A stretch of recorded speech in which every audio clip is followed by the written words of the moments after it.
ગુજરાતના પાટનગર ગાંધીનગરથી પેરીફરીની આવેલા દહેગામની નજીકના ગામમાં ઝેરી દારૂ પીવાથી 2 લોકો તો મોતને પહોંચી ગયા છે અને બીજા કેટલા લોકોના મોત થશે નક્કી નથી.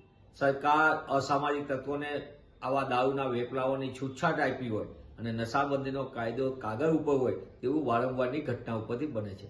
બોટાદમાં બનાવેલો જે તે સમયનો લઠાકાંડ, સરકાર એને કેમિકલ કાંડમાં ગયો, એમાં 75 કરતાં વધુ લોકોના મોત.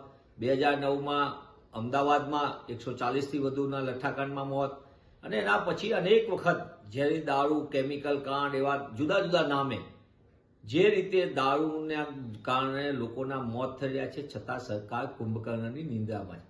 સરકારની ઈચ્છાશક્તિના અભાવના કારણે ગુજરાતમાં દારૂનો વેપલો બે રોકટોક ચાલે છે. અસામાજિક તત્વોને છૂટો દોર છે. અનેક અનૈતિક પ્રવૃત્તિઓ ચાલી રહી છે, પણ સરકાર ખાલી વાતો કરે છે.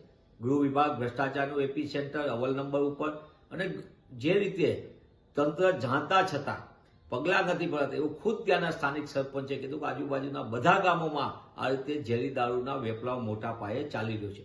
તો સરકારને હું પૂછવા માંગુ છું, સરકાર શા માટે અસામાજિક તત્વોને આવો છૂટો દોર આપ્યો? સરકાર કોના દબાણ નીચે કામ કરે? સરકાર શા માટે ગુજરાતીઓની માનવ જિંદગીને બચાવવા માટે મહેનત નથી કરતી?